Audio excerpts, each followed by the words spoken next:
माता की, भारत माता की। सरस्वती तक्षशिला नालंदा एकेडमी की भूमि पूजन के अवसर पर उपस्थित थे।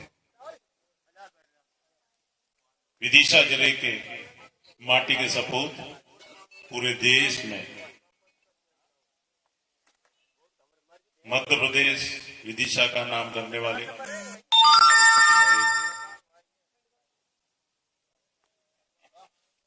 राष्ट्रीय बाल आयोग के आदरणीय अध्यक्ष प्रियंक कानूनगो जी, मंच पर उपस्थित हमारे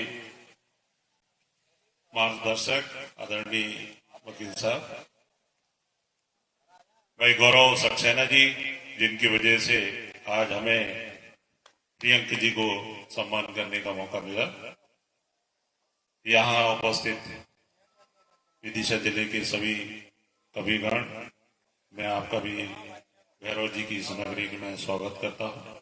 भाई प्रियंक जी का भी भैरव जी की नगरी में स्वागत करता हूँ। और मंच के सामने हमारे मंडल के अध्यक्ष सम्मानीय सचिन जी, सम्मानीय संजय जी, राहुल जी, नीलम जी, हमारे गोपाल जाटव जी, हमारे कक्का रामनारायण जी और समस्त कार्यकर्ता बंधु, बहुत प्रसन्नता की बात है कि गौरव जी का तो निरंतर हम सब लोगों के बीच में रहना होता रहता है, लेकिन आज उन्होंने जिन्हें बुलाया और जिनसे आज भूमि पूजन कराया, वास्तव में तारीफ के लायक है। क्योंकि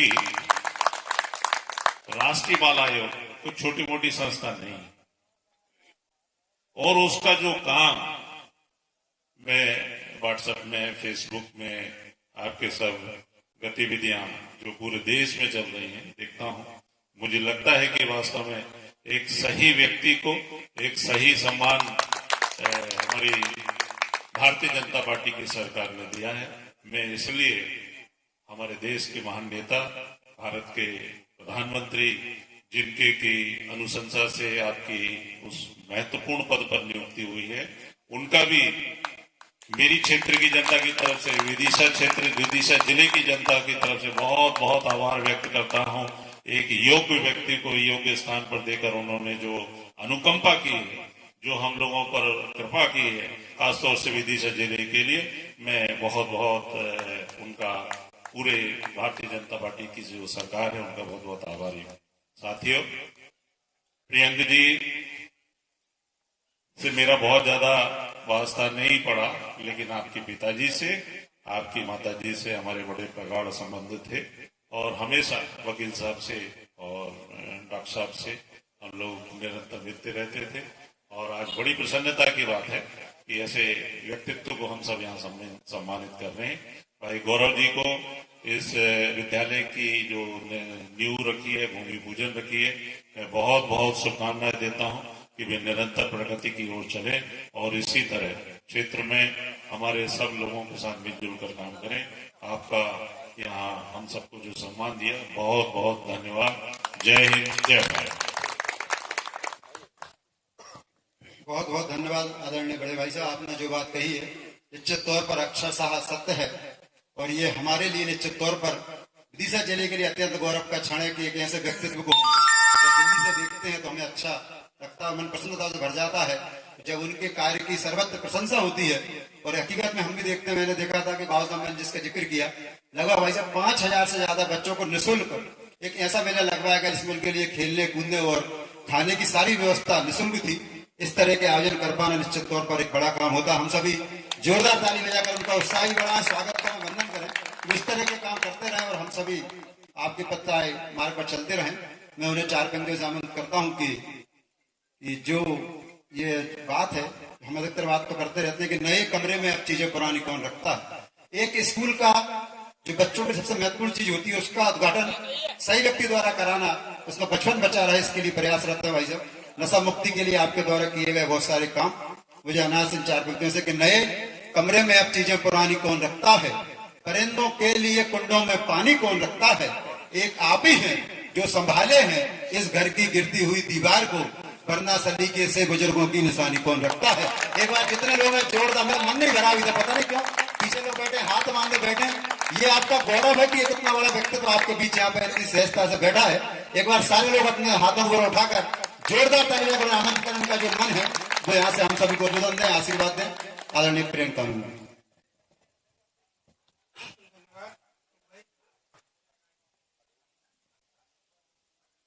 यहाँ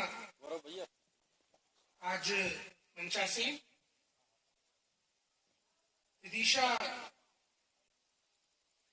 में जुझारूपन और जीवटता की मिसाल जिनके नाम से दी जाती है, ऐसे आदरणीय श्री रुद्र प्रताप सिंह जी,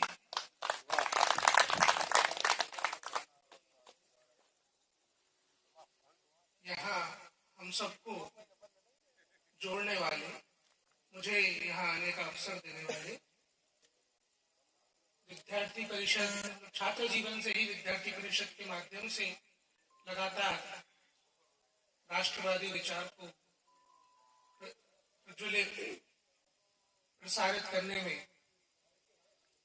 अपना समय और जीवन लगाने वाले ऐसे गौरव सक्सेना जी, मेरे मित्र सचिन तिवारी जी, अन्नू कटारे जी, राहुल जी, प्रदीप जी, आदरणीय संजय चौकसे जी, आज यहाँ आदरणीय वकील साहब, आज यहाँ पे असल में उद्देश्य तो हमारा कवियों को सुनने का है। आचार संहिता लगी हुई है, ज्यादा देर रात में चल भी नहीं पाएगा। अभी ये सब तारीफ कर रहे हैं, अभी सब तारीफ कर रहे हैं। जब बीच में कार्यक्रम खत्म होगा कि हम लोग ज्यादा समय ले लेंगे, ये मुंह पे ना बोलेंगे, मन में तो आप भी बोलेंगे अभी नहीं। तो और कवियों से ज्यादा बुराई नहीं लेनी चाहिए।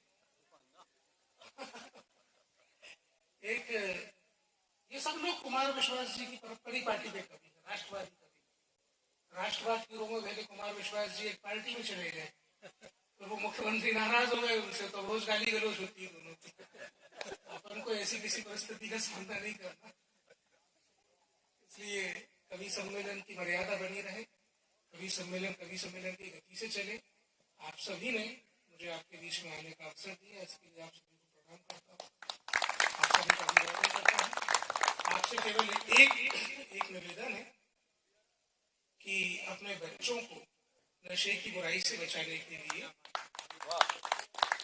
आप लोग कुछ चीजों का ध्यान रखेंगे।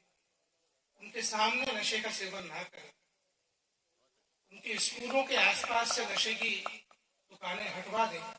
अगर ये दो ही काम हमने कर लिए तो हमको लगता है कि आगे वाली पीढ़ी को हम बचा पाएंगे। जो दुनिया भर के सर्वे हैं उसके अनुसार भारत में बच्चों की तंबाकू के सेवन की आयु जो है वो 11 साल तक आ गई है शुरू करने की। आदरणीय रुद्र प्रताप सिंह जी यहाँ पर हमारे बीच मौजूद हैं। इन्होंने छात्र राजनीति की, इन्होंने छात्रों के बीच में राजनीति करने वाले लोग ये बात अच्छे से जानते हैं कि सिगरेट, गुटखा, बुरी तंबाकू का सेवन उस समय ही बच्चे सीखते हैं, उस समय ही स्टूडेंट लाइफ में सीखते हैं। लेकिन हमारे सामने एग्जाम्पल है, इन्होंने खुद को स्पोर्ट्स से जोड़ा और कितने ही लोगों का जीवन खेल के माध्यम से उन्होंने संवारने का और बदलने का काम। हम सभी का, आप सभी का सौभाग्य है कि ऐसे विधायक आपके बीच में, इसलिए ज्यादा से ज्यादा कोशिश आपको इस बात की करनी चाहिए कि हम अपनी आने वाली पीढ़ी को नशे से मुक्त होकर समाज के को जो एक पीढ़ी सौंपेंगे तो इस तरीके से लेके जाए। प्रधानमंत्री जी हमेशा कहते हैं कि ये हम आजादी का अमृत महोत्सव मना रहे हैं 2022 से, जब भारत आजादी के 100 वर्ष पूरे करेगा, शताब्दी वर्ष मनाएगा, उस वक्त हम और आप नहीं होंगे इस देश को आगे ले जाने के लिए। आज जो बच्चे हैं वो 2047 में जवान होंगे, वो 2047 में युवा होंगे, वो 2047 में अपने कंधों पे देश को आगे लेके जा रहे होंगे। इस पीढ़ी को बचाने के लिए हम केवल ये संकल्प ले लें कि बच्चों को नशे से बचाएंगे, वो आपका बहुत बड़ा योगदान होगा। ऐसे किसी अभिनेता की पिक्चर देखने से मना कर दीजिए। आपके बच्चे जब फिल्म देखते हो तब भी उनको मना करिए। ऐसे अभिनेताओं का बहिष्कार करना बहुत जरूरी है जो सिगरेट, गुटखा, बड़ी तंबाकू का विज्ञापन करते हैं। उनका नाम लेके बोलना चाहिए कि अजय देवगन की फिल्म नहीं देखेंगे, शाहरुख खान की फिल्म नहीं देखेंगे। इनका नाम लेके बोलना चाहिए जो बच्चों की पीढ़ी को खराब करने के लिए प्रेरित कर रहा हो, उन लोगों का सामाजिक बहिष्कार होना चाहिए। धन्यवाद। बहुत बहुत धन्यवाद आदरणीय भाई साहब। निश्चित तौर पर ये जो 2-3 महत्वपूर्ण बात आपने कही है कि हम जैसा हमारे घर का वातावरण होता है वैसा बच्चा अनुकरण करते हैं उसके लिए। और ये भी सही है कि बड़ों का आचरण देख के रुद्र प्रताप भाई साहब की बात कही कि शमशाबाद की वॉलीबॉल टीम और ये टीम है, ये निश्चित लोग अपने आदर्श को देखकर छात्र ऐसा बनते हैं। अगर थोड़ा सा प्रयास हम करें तो इससे थोड़ा सुधार होता है हमारे बावजदा में भी। और मैं एक नई चीज बताऊं भाई साहब, ये जो नशे का कारोबार था वो महानगरों से होकर जो बीच के शहर हैं उनमें बहुत तेजी से पैर फंसाता जा रहा है और हमें पता नहीं हो रहा कि हमारा बच्चा किस कंडीशन में जा रहा है। इसलिए अगर हम ये सोच रहे हैं कि हमारा बच्चा सुरक्षित है तो ये केवल आंख मूंदने जैसा होगा, क्योंकि जब वो बीमारी फैलती है बड़े बड़े स्कूलों में से माध्यम से वो ऐसे बच्चों को टारगेट करते हैं जो सॉफ्ट होते हैं और परिवार में पैसा अच्छा होता है। जब वो इस लत में आगे गुजर जाते हैं तब हमें कंट्रोल करना मुश्किल होता है। तो हम अगर इसे, ये कोई सरकार की जिम्मेदारी नहीं है, बच्चों का बचपन बचाना या हमारे परिवार का बच्चा बचा रहे ये हम सबकी जिम्मेदारी है। जोरदार ताली में अगर हम संकल्प लें कि हम इस संकल्प में अपनी सहभागिता निभाएंगे। मैं एक बार और पुनः स्वागत के लिए साल सलीगंज से भाई साहब का स्वागत, और इसके बाद हम आप दोनों का ही है भाई साहब। एक बात और मैं कहना चाह रहा हूँ, खासतौर से बचपन बचाओ आंदोलन को लेकर बड़ी प्रसन्नता की बात है कि जो बीड़ा आदरणीय दद्दा कैलाश सत्यार्थी जी ने पूरी दुनिया में चलाया, उसी बीड़ा को आगे बढ़ाने का काम भाई प्रियंक कानूनगो जी कर रहे हैं।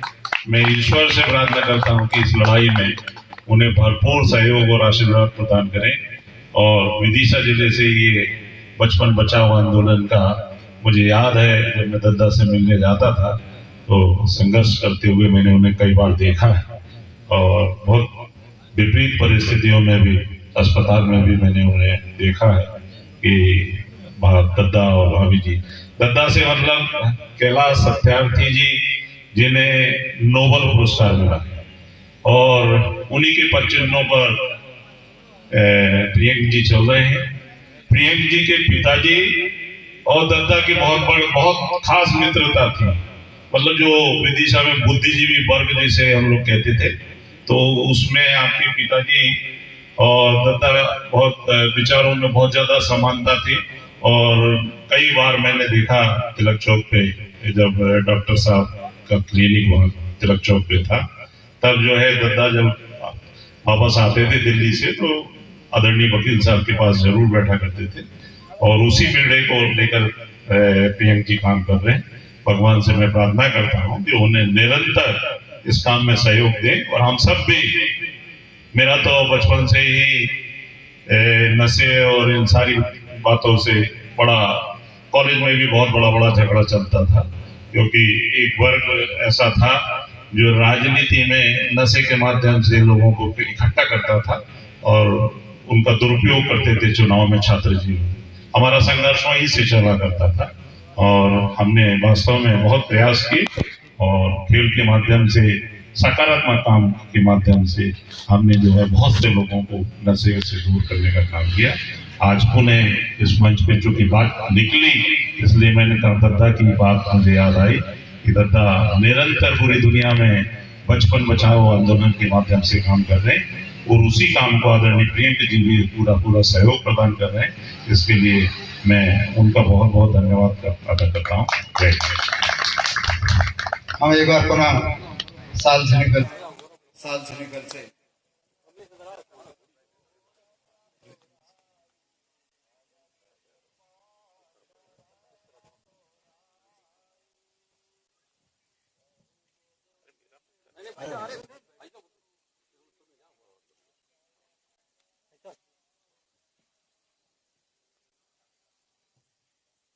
इसके बाद हम पुनः सम्मेलन के कार्यक्रम की ओर लौटते हैं। गौरव बहुत चिंतित है, चिंता मत करो, आचार संहिता का तो अच्छा बड़ा कार्यक्रम करेंगे। आपकी बहुत जरूरत है, आपने सबके लिए एक बार जोरदार ताली हमारे वकील साहब के लिए बजाएं सभी लोग। हम बाद में करें। चल भाई साहब 10 मिनट का समय कवियों के लिए भी आप, चलिए ठीक। नीचे से।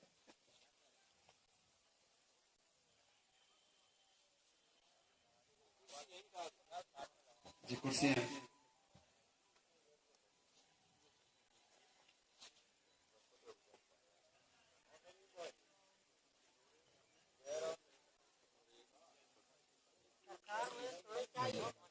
चलिए सभी लोग अपना अपना स्थान ग्रहण कर लें, क्योंकि हमें जो घड़ी की सुई है वो इस कार्यक्रम को निश्चित समय पर समाप्त करने की हमारी आज की बाध्यता है। गौरव भी चिंतित हम पुनः बाद में फिर मिलेंगे। मैं जिस कवि को आमंत्रित कर रहा हूँ एक हास्य का कवि है, उसके बाद एक ओज का कवि है, जिन्हें हमने बचा के रखा था पर समय की अपनी सीमा है। मैं नीलेश चतुर्वेदी धांसू, जो बढ़िया एक हास्य का कवि है भाई साहब, इतना बढ़िया मजेदार कार्यक्रम चल रहा है जिसके लिए हम आनंद की बात करते हैं। आनंद हर जगह हमारे इधर आसपास फैला हुआ है और नीलेश और हम बढ़िया मजे में रहते हैं। तो कई बार इस बात के लिए नीलेश कोई हास्य कवि के रूप में हम आमंत्रित करते हैं। धांसू कवि है जो बाहर पंच का बड़ा लाडला हास्य कवि है। यहाँ हर शख्स हर पर हादसा होने से डरता है, खिलौना है जो मिट्टी का फना होने से डरता है। मेरे दिल के किसी कोने में एक मासूम सा बच्चा बड़ों की देखकर दुनिया बड़ा होने से डरता है। एक बार पूरे सारे लोग जोरदार ताली बजाकर कवि सम्मेलन की ओर लौटे। नीलेश चतुर्वेदी धांसू कविता पाठ के लिए आमंत्रित।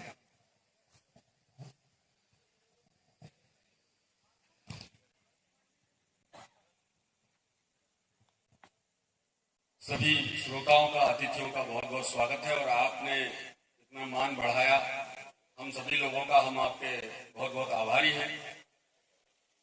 चार पंक्तियों से मैं मां शारदे की वंदना करता हूं हम कवियों से कि ऐसा मन देना मां, ऐसा मन देना मां जिसमें बस तेरा ही चिंतन हो।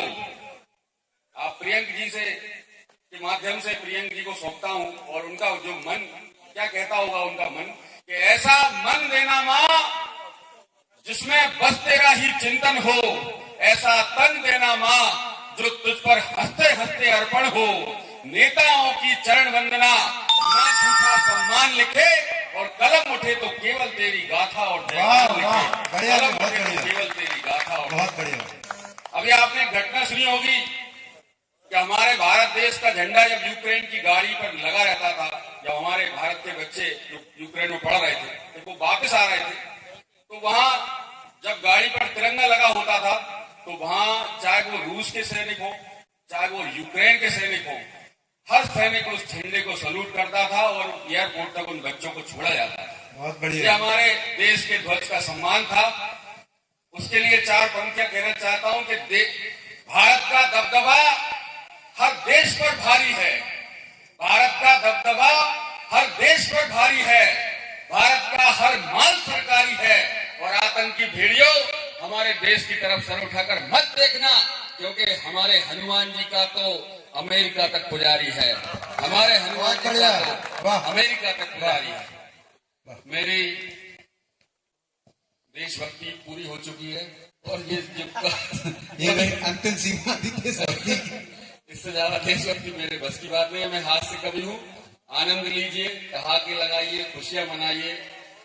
हमारे पुलिस के जवानों को मैं प्रणाम करता हूँ, वो बड़ी शिद्दत से, मतलब जब एक भी आदमी नहीं था, जब चार पुलिस वाले भैया आकर खड़े हो गए थे और हम लोग पीछे गाड़ियों के छुप रहे थे। मैंने कहा ऐसा नहीं गिरफ्तारी पहले ही हो रही हो आचार संहिता की। तो हम लोग फिर गौरव भैया के स्कूल में ऑफिस में जाकर बैठ गए। गौरव भैया भी पिछले 1 महीने से रोज रात में 12 बजे फोन लगा के पूछते हैं और भाई साहब क्या कर रहे हो। अब रात में 12 बजे आदमी क्या करता है, मैं आपसे ही पूछता हूँ। मैंने कहा सो रहा हूँ भैया। तो अच्छा ये तो यही पूछ लेना था कि क्या कर रहे हो। केरल से एक फोन आया, फेसबुक से जुड़े हुए मेरे व्यक्ति का।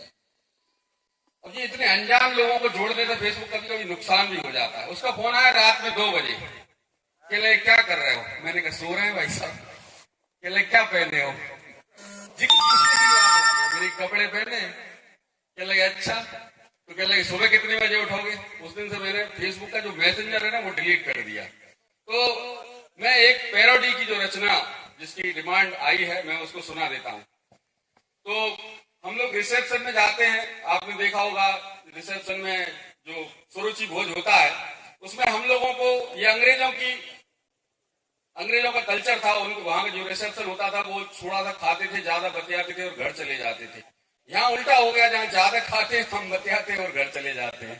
तो उस पर सर एक व्यंग की 4-5 पंक्तियां पैरोडी में मैं आपको सुनाना चाहता हूँ। समय कम है, हमें ध्रुव को भी सुनना है। हमारे आशीष जी जो संचालक हैं, जो रूस, चीन, जापान, अमेरिका, नेपाल, श्रीलंका, इससे ज्यादा देशों के मुझे नाम याद आते नहीं है, वहां तक संचालन करके आए। और ये हमारे अच्छे संचालक हैं जो भारत के बहुत बड़े बड़े कवि सम्मेलनों का संचालन किया।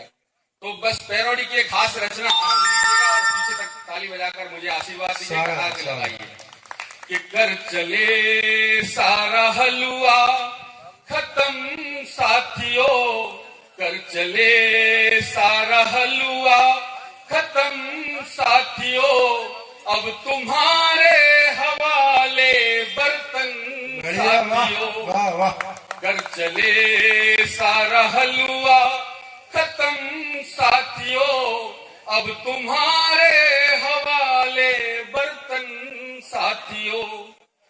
बाल झड़ते रहे, तोंद बढ़ती रही, फिर भी बढ़ते वजन को न रुकने दिया। लोग आते रहे, हम तो पाते रहे, एक भी आइटम को न फिकने दिया। दुबले लोगों को हो गई जलन साथियों, अब तुम्हारे हवाले बर्तन साथियों। वो पुलिस वाली बात बीच में रह गई थी भाई। हमारे पुलिस के बड़े अधिकारी, उनके पास उनकी भ्रष्टाचार की शिकायतें हो गई कलेक्टर साहब के पास, तो उन्होंने उन्हें रायसेन ट्रांसफर कर दिया। जब रायसेन तो सुल्तानपुर कर दिया, 2-4 जगह ट्रांसफर हो गए। जब कलेक्टर साहब परेशान हो गए तो उन्होंने एक मुर्गी पालन फार्म हाउस में उनकी ड्यूटी लगा दी। अब मुर्गी पालन फार्म हाउस में मुर्गियां उनको देख के डर गई, क्योंकि उनके हाथ में रिवॉल्वर और बंदूक हुआ करती थी। वो दहशत के मारे मुर्गियों ने अंडे देना बंद कर दिया। जब मुर्गियों ने अंडे देना बंद करा तो कलेक्टर साहब ने फोन लगाया कि तुम मुर्गियों क्या कर दिया, मुर्गियां दहशत में अंडे नहीं दे रही, अगर मुर्गियों ने अंडे नहीं दिए तो तुम्हें है ना बर्खास्त कर दिया जाएगा नौकरी से।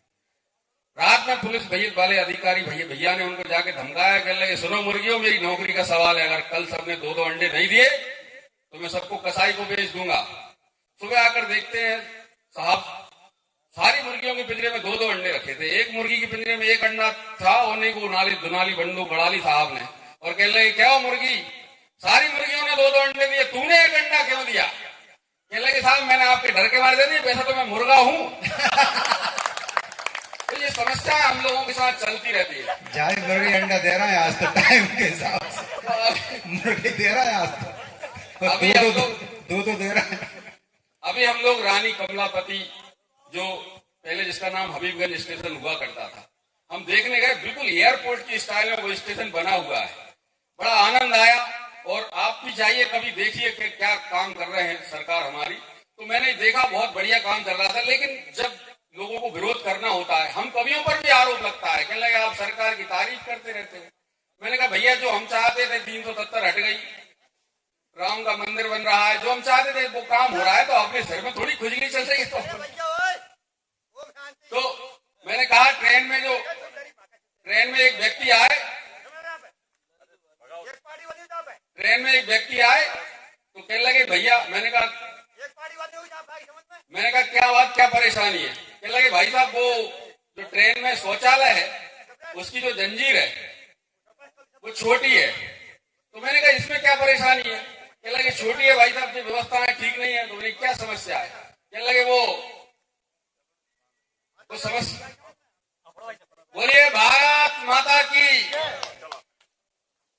चलिए मैं आपकी एक और, आपका मन विचलित हुआ, मैं आपको एक और पैरोडी सुना देता हूँ कि दिल नेताजी का डोला, इस पर ताल अगर आपकी आएगी तो अच्छा लगेगा। दिल नेताजी का डोला चुनाव के लिए, दिल नेताजी का डोला चुनाव के लिए, खादी कुर्ता सिलवाया प्रचार के लिए, जोरदार ताली बजाकर हम सभी चुनाव के लिए, दिल नेताजी का डोला चुनाव के लिए, खादी कुर्ता सिलवाया प्रचार के लिए, दिल नेताजी का डोला।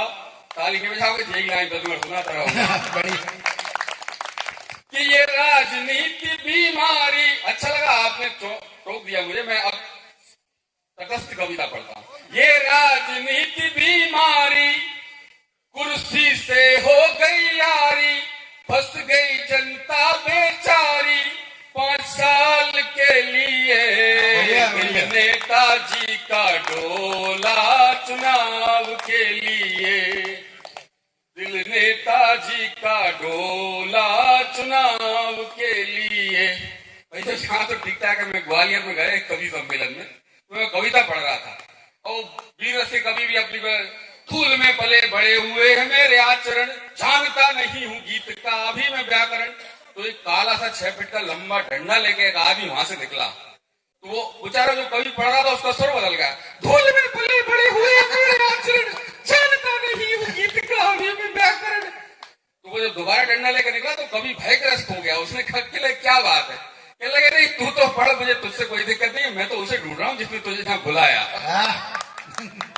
ये राजनीति बीमारी कुर्सी से हो गई यारी, फंस गई जनता बेचारी 5 साल के लिए, जो जीत। इसमें थोड़ा सा स्वर बदलाएगा।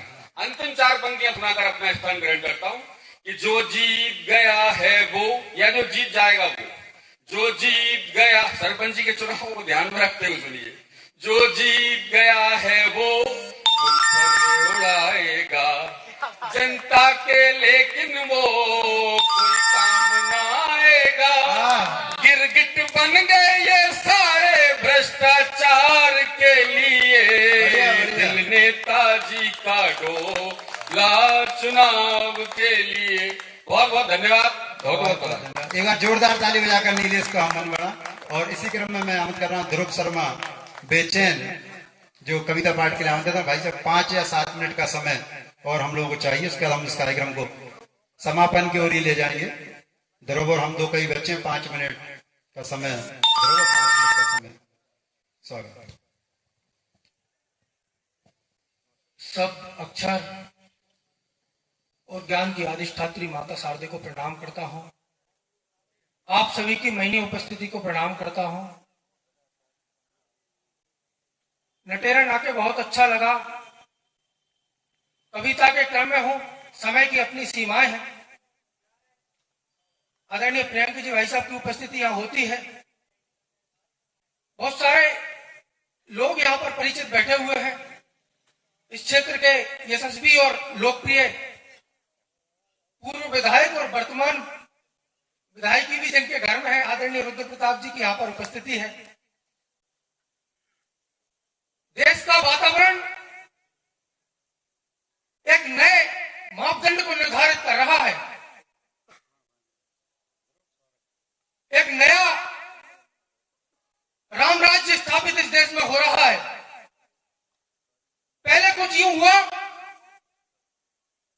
और निराशाजनक बात यह नहीं कि पहले जेएनयू में कोई नारे लगे कि भारत तेरे टुकड़ा होंगे इंशाअल्लाह इंशाअल्लाह, या भारत की बर्बादी तक जंग रहेगी जारी। इस प्रकार की अनगढ़ बातें और क्रियाकलाप होते रहे। शर्म की बात यह नहीं कि इस प्रकार के क्रियाकलाप होते रहे, शर्म की बात यह है कि हमारे और आपके होते हुए इस प्रकार की बातें कैसे होती रही। इस देश में एक वातावरण इस प्रकार का भी बना कि देश की सबसे बड़ी संसद में खड़े होकर यह कह दिया जाता है कि भगवान श्री राम तो काल्पनिक थे। स्वागत। भगवान श्री राम के देश में कैसे कह दिया जाता है कि भगवान श्री राम काल्पनिक थे। तब कहीं पंक्तियां निवेद करना चाहता हूं। श्री राम हमारे देश के लिए क्या है कि सुबह श्रेष्ठ है काशी की आनंद अवध की शाम, सुबह श्रेष्ठ है काशी की आनंद अवध की शाम, आदर्शों की दिव्य ज्योति से पुलकित आठों याम, और हृदय अभिलाषित होकर त्यागे चित्त में बैठा काम, भारत भाग्य विधाता जग में उसके कारण राम। पश्चिम बंगाल में एक चुनाव रैली में कुछ कार्यकर्ताओं ने आकर्षित होकर जय श्री राम के नारे लगा दिए, तो वहां के मुख्यमंत्री के पेट में दर्द हुआ। उन्होंने कहा कि ये क्या क्रियाकलाप चल रहा है कि जय श्री राम के नारे लग रहे हैं। जय श्री राम के नारे यहाँ पर नहीं लग सकते। तो हमारे हिंदी मंचों के कवियों ने कहा कि क्यों नहीं लग सकते साहब, कि जब इस हिंदुस्तान की सरजमी पर जय श्री राम के नारे नहीं लगेंगे तो क्या पाकिस्तान की सरजमी पर जाकर जय श्री राम के नारे लगेंगे। तब कहीं मैंने एक छंद निवेदित किया, स्वागत कि बोध न था कर्म का ना ही हिंदू धर्म का, प्रतिशोधी आग में वो जलते चले गए, और जिहादी आतंक से के हमको डरा सकेंगे। एक बार में भ्रम टूटते चले गए, और सच्ची निष्ठाएं देखी हिंदुस्तानी बेटों की तो सारे के सारे भेड़िए भागते चले गए। शीश कभी झुके नहीं, बार दिए निष्प्राण, जय जय श्री राम वो बोलते चले गए, जय जय श्री राम वो बोलते चले गए, जय जय श्री राम वो बोलते चले गए। इस प्रकार की परिपाटी में क्या परिवेश बना दिया। हमारे क्रांतिकारियों पर आरोप लगाया गया, विधायक जी, हमारे क्रांतिकारियों को आतंकवादी कहा गया, और इतिहास में इस प्रकार की गलतियां भी पढ़ाई गई। इतिहास में कहीं यह पढ़ा दिया गया कि अकबर महान है, महाराणा प्रताप का, बाजीराव पेशवा का कहीं जिक्र नहीं किया गया, और उसे भी पाठ्यक्रम में बदल दिया गया, उसे भी पाठ्यक्रम में बदल दिया गया। लेकिन हमारी सरकार आई, नई शिक्षा नीति बदली, और नए इतिहास नए मापदंड के साथ पढ़ाया गया और पढ़ाया जाएगा। बढ़िया, बहुत बढ़िया। पंक्तियां निवेदन करना चाहता हूँ। हमारी युवा पीढ़ी पर आरोप लगाया गया कि ये बच्चलन हो गई है, हमारे क्रांतिकारियों को आतंकवादी कहा गया। तब पंक्तियां निवेदन करना चाहता हूँ, इस देश के युवाओं ने कोई गलती नहीं की। इस देश में अगर कहीं गलती हुई है तो कुछ बुजुर्गों से भी गलती हुई है। पंक्तियां निवेदन करना चाहता हूँ। कविता इशारे से बात करती है, किसी का नाम नहीं लेती। पंक्तियां निवेदन करना चाहता हूँ प्रियंक जी भाई साहब, कि वीर भगत सिंह नहीं बच्चों से बूढ़ों से तुम चले गए थे, फांसी के तख्ते पर टंगा देख वो लाठी लेकर चले गए थे, फांसी के तख्ते पर टंगा देख वो लाठी लेकर चले गए थे। और कौन कि हाथ में लाठी रखने वाले अगर लाठी सही उठा लेते, वो वीर भगत सुखदेव राजगुरु कानों पर देश उठा लेते, वो वीर प्रसूता माँ के बेटे दुनिया को सबक सिखला देते, और धधक रही ज्वालाएं सीने में हम दुनिया को दिखला देते, धधक रही ज्वालाएं सीने में हम दुनिया को दिखला देते। और हमें इतिहास में पढ़ाया गया, अनुभव कटारे जी भाई साहब एक छंद निवेदित करना चाहता हूँ। इतिहास में हमें पढ़ाया गया कि यदि बुढ़ापा गुरुदेव रविंद्रनाथ टैगोर जैसा हो, बचपन अभिमन्यु जैसा हो, तो जवानी किस जैसी होना चाहिए। तब एक छंद निवेदित करना चाहता हूँ कि पात्र हो सुपात्र मात्र अग्नि की सुगंध जैसे, क्रांति के कौशल की कहानी होनी चाहिए, और युद्ध जब भेड़ियों की भाषा के विरुद्ध तब रवि सी रौद्रमयी रवानी होनी चाहिए, और स्वाभिमान शीर्ष से समाप्ति यदि होने लगे, बालकों के भाले में भवानी होनी चाहिए, और ताड़ न हो तब तो तीव्र यदि तन पर, तब खुदीराम बोस सी जवानी होनी चाहिए, खुदीराम बोस सी जवानी होनी चाहिए, खुदीराम बोस सी जवानी होनी चाहिए। अंतिम चार पंक्तियां पढ़कर अपना स्थान लेना चाहता हूँ। हमें क्या पढ़ाया गया और क्या इतिहास रहा हमारा। अंतिम चार पंक्तियां पढ़कर अपना स्थान लेना चाहता हूँ कि वो अवतरित सरिता पे मतलब जिसमें पीने का नीर नहीं, वो अवतरित सरिता पे मतलब जिसमें पीने का नीर नहीं, वो रक्त नहीं दूषित पानी जिसमें स्वराष्ट्र की पीर नहीं। ये जनता ये भी तय कर ले कि कविता के मंच से केवल सत्ताओं के समर्थन की कविता नहीं होती। शाश्वत कविता सुनने वाले लोग सुने, छंद विधान सुनने वाले जानने वाले लोग सुने, अक्षर जानने वाले, छंद जानने वाले, दोहे जानने वाले, मात्राओं को गिनने वाले लोग सुने। यदि कोई बैठा है समीक्षक, मैं छंद पढ़ना चाहता हूँ, आप गिनिए। वो अवतरित सरिता पे मतलब जिसमें पीने का नीर नहीं, वो रक्त नहीं दूषित पानी जिसमें स्वराष्ट्र की पीर नहीं। जब शिव रक्त गिरा भारत भूसे, रुद्राक्ष कवच हुआ रक्षा का, जब काट मुठा बह लहू एकलव्य बड़ी हुआ दीक्षा का, शिशु मुख में पान अमृत धारा तो पीढ़ी सुखद मकरंद हुई। जब लहू बहा शब्दों में तो ओज पूर्ण सब चंद हुई, भूखे को भोजन मिल पाया जब लहू बहा नभ खेतों का, भारत का तिरंगा हुआ बुलंद जब लहू बहा कुछ बेटों का, जब लहू बहा कुछ बेटों का। बहुत बहुत धन्यवाद। भारत माता की जय। अंतिम 5 मिनट आपसे और चाहेंगे। अब एक कवि शेष है और वो बहुत विशेष है। शायद आज उन्होंने वो काम किया जो माला में धागा करता है। कहीं हम सारे कवि पुष्प थे तो कहीं धागे में, और धागा बनने का काम हमारे आशीष भैया ने किया। उनकी आत्मानी में 4 पंक्तियां पढ़ते हुए उन्हें आवाज देता हूं कि नारी नैन नक्शों पे यदि लिखते बंकिम बाबू गीत, नारी नैन नक्शों पे यदि लिखते बंकिम बाबू गीत, तो वंदे मातरम वाला राष्ट्रगान नहीं मिलता। और नायिका के नैनों में यदि खो जाते बिस्मिल, तो सरफरोशी वाला बलिदान नहीं मिलता। और ब्याह करके विलासी यदि हो जाते भगत सिंह, तो सूर्य के शौर्य को विहार नहीं मिलता। और नारी बाह बंधन में बंध जाते आजाद, तो आज हमें आजाद हिंदुस्तान नहीं मिलता। और इन्हीं पंक्तियों के साथ मैं आदरणीय आशीष भैया को आवाज देता हूँ। जय हो दादा, आपकी भी हो, बढ़िया सस्ती मिल रही है जहाँ पे। जिंदाबाद। बावदाम में बहुत महंगी मिल रही है भाई, कसम से। आइए, मैं समय की मर्यादा है, मेरा मन नहीं था, पर मैं बाबा भैरव के इस मंच से बिना आशीर्वाद लिए जाना नहीं चाहता था। सबका मन था। मैं 5 सालों में दुनिया में 2 चीजों से बहुत बड़ा खतरा, भाई साहब ने पहले ही कहा था, नशे से दूर रहना चाहिए।